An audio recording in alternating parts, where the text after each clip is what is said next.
Halo teman-teman kelas pengukuran kerja program S1 Manajemen Fakultas Ekonomi dan Bisnis Universitas Erlangga.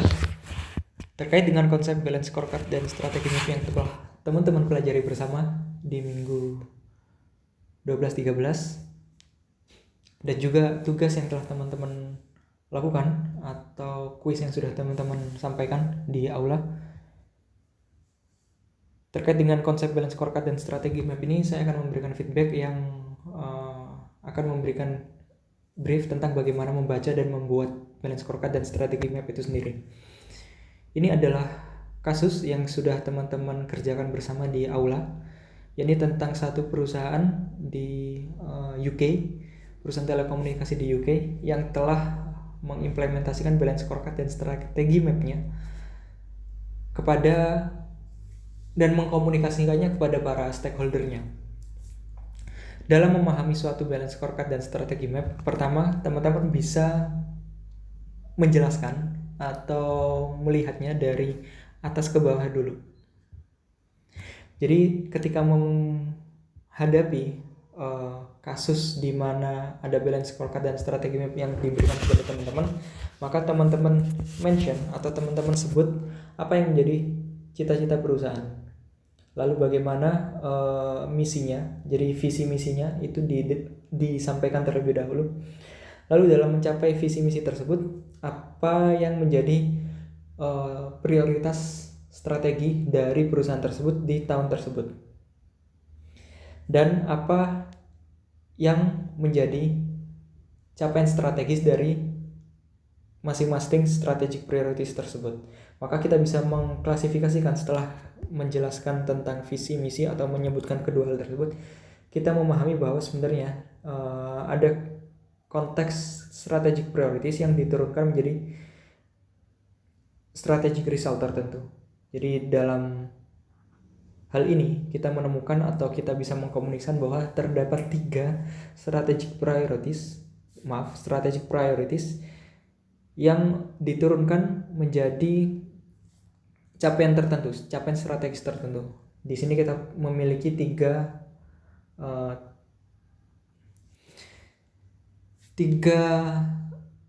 prioritas strategis dari perusahaan ini dan diturunkan ke strategic resultnya. Nah, itu tentang visi misi dan bagaimana menarasikan dari strategi perusahaan tersebut.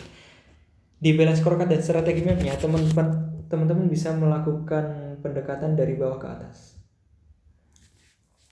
Mention dulu semuanya di sini yang terkait dengan organizational culture yang dimiliki oleh perusahaan atau yang telah ditetapkan oleh perusahaan. Di situ ada customer focus, integrity, quality, helpfulness, community, dan efisiensi. Nah, dalam konteks balance scorecard dan strategi map di perusahaan berbasis profit atau bisnis profit gitu ya, maka learning and growth kita sebutkan pertama dulu.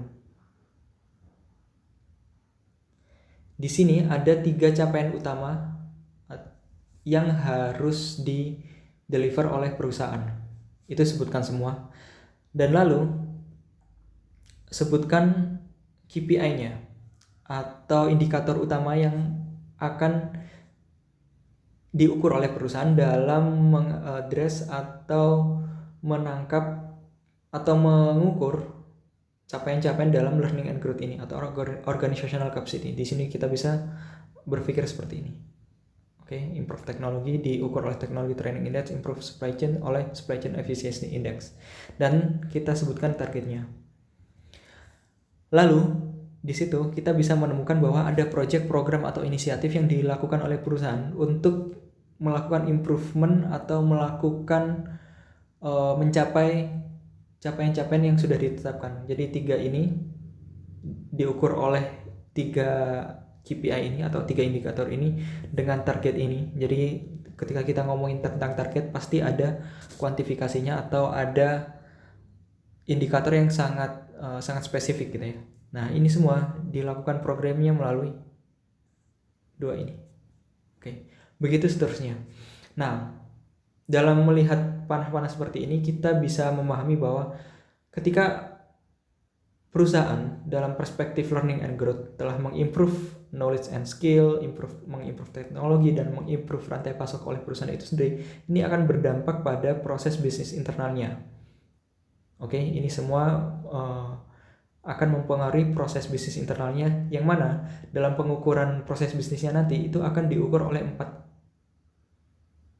indikator utama ini, atau 4 capaian besarnya: improve offering selection, improve information service, improve stock reliability, dan improve cost control, yang akan direkam atau diukur melalui indikator-indikator tersebut, new product as percent of sales, dan seterusnya, dengan target ini.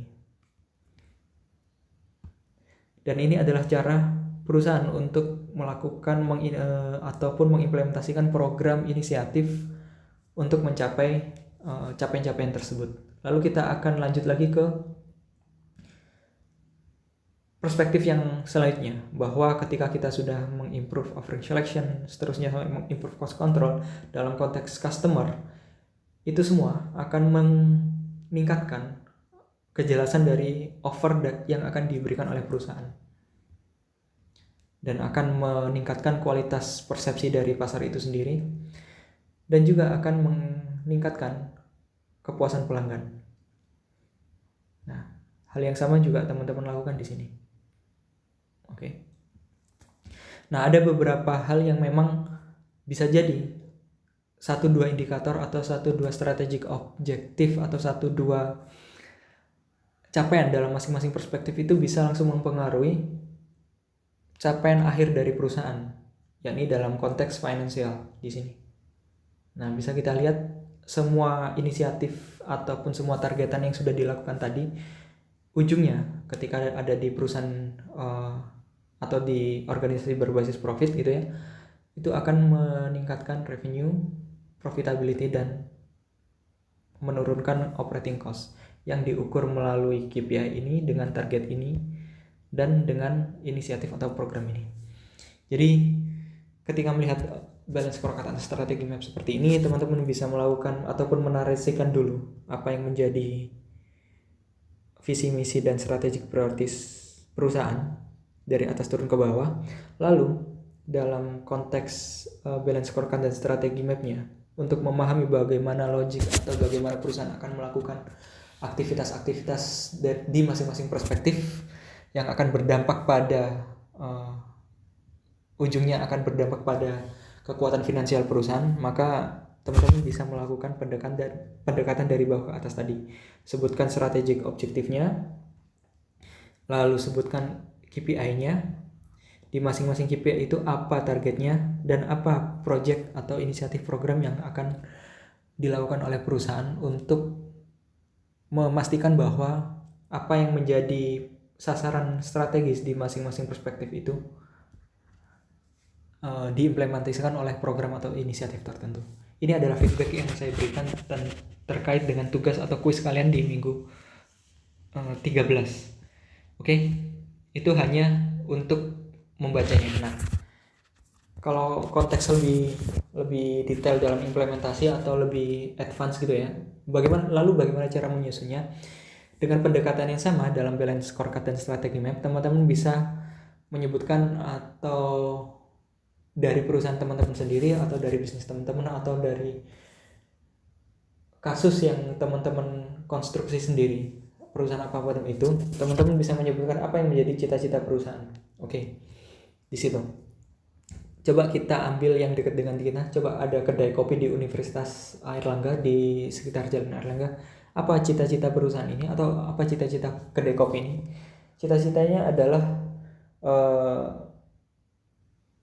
apa coba? Mengenalkan kopi terbaik Indonesia ke dunia gitu ya. Kopi terbaik Indonesia.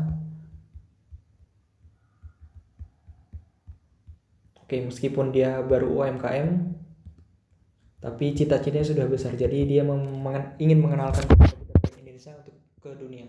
Mau nanti produknya diturunkan menjadi specialty coffee, atau coffee yang lebih ngepop kepada selera konsumen lokal, itu nanti bisa menjadi offering tersendiri. Nah, misinya bisa disebutkan macam-macam.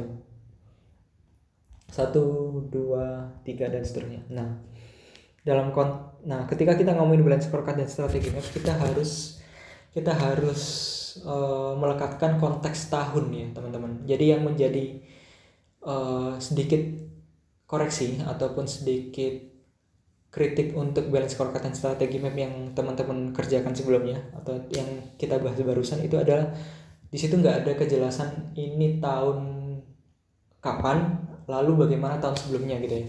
Oleh karenanya penting ketika sudah mendefine visi misi dan kita menentukan strategic time tertentu. Contoh kita tahun 2021 temanya adalah kita setelah dengan pandemi corona gitu ya, atau sedang dalam pandemi corona, strategic time-nya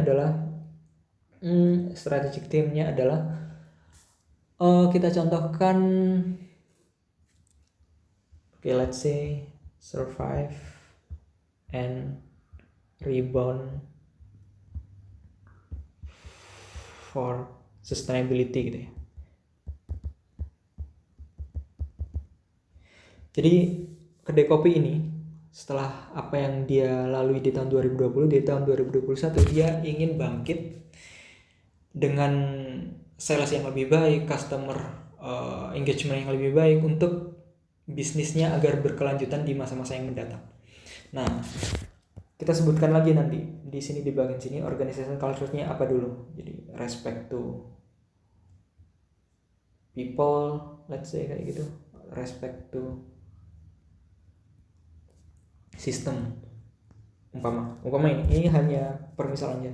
Ketika teman-teman ada tugas atau ada kasus di mana harus mengkonstruksi balance scorecard dan strategi map. Nah, di sini teman-teman sebutkan di setiap strategic objektif masing-masing perspektif itu apa yang menjadi prioritas dalam mencapai ini survive and rebound for sustainability, learning and growth, improvement in employee moral, let's say kayak gitu ya. Jadi kayak untuk mencegah owner dan para pegawainya ini kayak pesimis dan lain sebagainya, improvement in employee moral itu sangat penting di sini. Nah, harus diukur dengan KPI apa? Mungkin di bagian SDM ada indikator tertentu yang bisa merekam atau bisa mendeteksi KPI ini. Nah, di sini pentingnya kita melihat bahwa ada baseline di tahun 2020. Oke, contoh employee moral itu drop di tahun 2020 itu. Dengan confidence mereka